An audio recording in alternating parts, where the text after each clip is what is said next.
I think we met him last time. Yeah, we didn't know.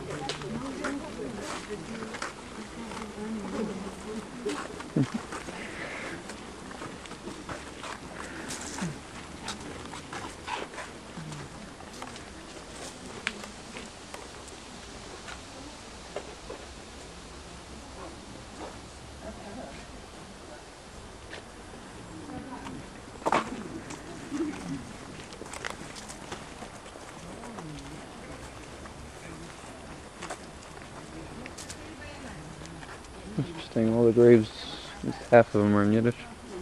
Yeah, you got Yiddish, Hebrew, and Russian graves. And Lithuanian graves. But actually, the last one's in English.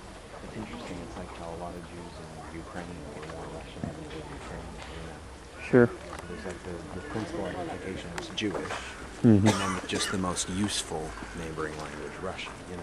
Yeah.